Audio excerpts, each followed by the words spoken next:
सातवें नंबर का प्रश्न है। और जरा देखिए सातवें नंबर के प्रश्न में हमको करना क्या है, और इस तरह का प्रश्न कभी भी तुम्हारे सामने आए तो किस प्रकार से तुम सॉल्व कर सकते हो। देखो प्रश्न बेहद सिंपल है, हमारे पास जांच कर बताए कि दिए गए मान बहुपद के शून्यक है या नहीं। देखो इस तरह का प्रश्न कभी भी तुम्हारे पास आता है तो सिंपली जो मान हमको दिया है वो बहुपद के अंदर में रखना है। अगर बहुपद का मान 0 आ जाता है तो वो बहुपद का शून्यक है, और मान 0 नहीं आता है तो बहुपद का शून्यक नहीं है। बहुत आसान सा है। तो यहाँ पर सिंपली चेक करना है हमको, क्या -1/3 इस वाले बहुपद का मान है कि नहीं। तो यहाँ पर हमारे पास दिया है f ऑफ x बराबर 3x प्लस में 1, और अगर हम रखते हैं f ऑफ -1/3 देन ये होगा 3 इंटू एक्स के जगह पर -1/3 और प्लस में 1। 3 से 3 कैंसिल हो जाएगा, बचेगा हमारे पास -1 प्लस 1 जो कि 0 के बराबर है। इसका मतलब x बराबर -1/3 जो है वो f ऑफ x का एक शून्यक है। क्लियर है बात। बस ऐसा ही हमको करते चलना है, कोई भी यहाँ पर ज्यादा मुश्किल नहीं। अब सपोज जैसे प्रश्न संख्या 2 में क्या किया गया है, यहाँ पर 2 वैल्यूज दिए गए हैं, तो बारी बारी से दोनों को रख करके देख लेंगे क्या दिक्कत है। आओ जरा देखें। तो सिंपली यहाँ पर हमारे पास f ऑफ x बराबर जो दिया है वो दिया है एक्स स्क्वायर माइनस का 1। हमको पहले रखना है x बराबर 1, तो f ऑफ 1 बराबर हम रखते हैं तो x के जगह पर 1 रखना है, 1 का स्क्वायर माइनस का 1 बराबर 1 का स्क्वायर 1 होगा, माइनस 1 बराबर 0। ठीक है। अगर फिर f ऑफ -1 रखते हैं यहाँ पर तो -1 का स्क्वायर -1 बराबर -1 का स्क्वायर करेंगे तो -1 गुने -1 बराबर में +1 हो जाएगा, तो ये होगा +1 और -1 बराबर में ये कितना हो जाएगा, या यहीं पर देखो ना 1 - 1 बराबर में 0। दोनों ही स्थिति में क्या देख रहे हैं, f ऑफ 1 और f ऑफ -1 दोनों के बराबर में कितना आ रहा है 0। अतः क्या लिख सकते हैं, यहाँ f ऑफ 1 बराबर 0 आ रहा है, f ऑफ -1 ये भी 0 आ रहा है, अतः x बराबर -1 और 1 f ऑफ x का क्या है, का शून्यक है। ठीक है, क्लियर है बात। आगे बढ़े, चलो जी अगले प्रश्न की ओर रुख करते हैं। थोड़ा सा आसान प्रश्न है जो पीछे हमने किया है। देखो 3x स्क्वायर -2, जहां पर दो वैल्यूज दिए हैं 2/√3 और माइनस का 2/√3। ठीक है, ये मान है हमारे पास, इसको बहुपद के अंदर रखना है। तो सिंपली हमारे पास g ऑफ x का जो बहुपद दिया है वो दिया है 3x स्क्वायर और माइनस का 2। हमको सबसे पहले यहाँ पर g ऑफ 2/√3 रखना है। ठीक है, 3 गुने x के जगह पर हमको रखना है 2/√3, 2/√3 इसका स्क्वायर करना है, देन माइनस का 2 लगाना है। ठीक है, अब देखो यहाँ पर -2/√3 का स्क्वायर है, इसका मतलब क्या है -2/√3 और गुने माइनस का 2/√3। सबसे पहली बात ये माइनस माइनस प्लस होगा और ये 2 दूनी 4 हो जाएगा।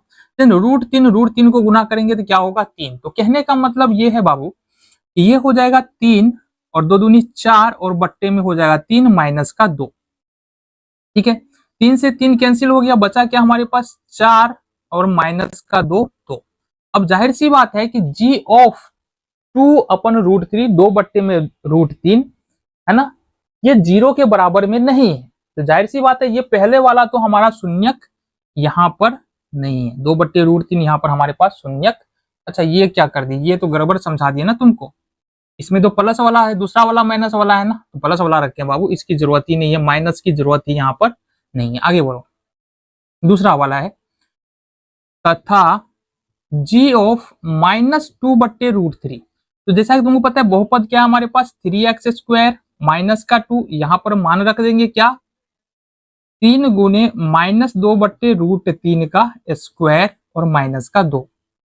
ये होगा 2 दूनी 4, 3 गुने 4 और बट्टे में 3 हो जाएगा, 3 से 3 कैंसिल हो जाएगा, माइनस का 2 है, 4 माइनस का 2 बराबर में 2। तो यहाँ पर दोनों ही केस में देख लो, g ऑफ 2/√3 यहाँ भी 2 आ रहा है, g ऑफ -2/√3 यहाँ भी 2 आ रहा है। मतलब इस दोनों ही केस में जो बहुपद हमको दिया हुआ है, जो शून्यक दिया हुआ है, जो मान दिया गया है बहुपद का, वो इस बहुपद का शून्यक नहीं है। तो क्या लिखेंगे, यहाँ g of 2/√3 does not equal to 0 तथा g of -2/√3 does not equal to 0। अतः ये दोनों एफ ऑफ एक्स के, जी ऑफ एक्स है ना, जी ऑफ एक्स के शून्यक नहीं है। क्लियर है बात? आगे बढ़ जाए। चलो जी, अगला प्रश्न है हमारे पास P of X. P of X बराबर x³ - 6x² plus 11x - 6, x बराबर 2 मान रखना है, पहले एक फिर हमको 2 रखना है। और जरा रखे देखिए क्या आ रहा है।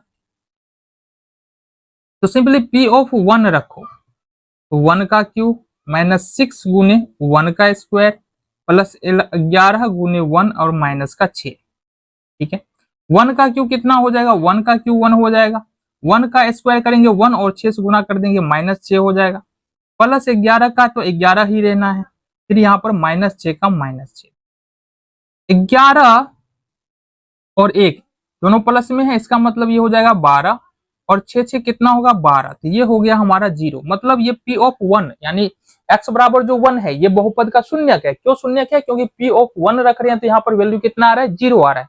दूसरा वैल्यू देख लेते हैं,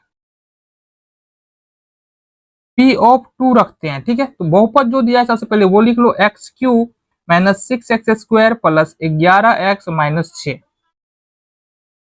देन P ऑफ x रख लो ना, P ऑफ 2 बराबर हमको लिखना है, तो 2 का क्यू हो जाएगा -6 गुने 2 का स्क्वायर हो जाएगा प्लस 11 गुने 2 और माइनस का 6 हो जाएगा। जहां जहां x था वहां वहां पर हमने क्या रखा है, x के जगह पर 2 रखा है, क्योंकि P ऑफ 2 कर रहे हैं। तो ये हो जाएगा 2 पर पावर 3 मतलब 8 माइनस 2 दूना 4, 6 चौका 24 प्लस 11 दूनी हो जाएगा हमारे पास 22 और माइनस का 6। ठीक है जी, ये हो गया। देखो यहाँ से 22 और 8 जोड़ेंगे तो कितना होगा, 22 8 दोनों प्लस में है तो जुड़ जाएगा, ये हो जाएगा हमारे पास कितना 30 और 24 से दोनों माइनस में इसको भी जोड़ेंगे तो 30, तो मतलब ये हो गया हमारा 0। तो यहाँ पर हो क्या रहा है जरा ये बताना कि P ऑफ 1 निकाला हमने, यहाँ P ऑफ 1 बराबर हमको 0 आ रहा है। ठीक है, देन P ऑफ कितना है 2, P ऑफ 2 बराबर भी यहाँ पर क्या आ रहा है 0 आ रहा है। ठीक है, दोनों ही मान 0 आ रहा है। इसका मतलब हम क्या रखेंगे, इसका मतलब लिख सकते हैं अतः x बराबर 1 2 दोनों ही क्या है बाबू, क्या है क्या है क्या है, P ऑफ x के शून्यक है, P ऑफ x के शून्यक है। क्लियर है बात? यहाँ से क्लियर है? आगे बढ़े, चलो।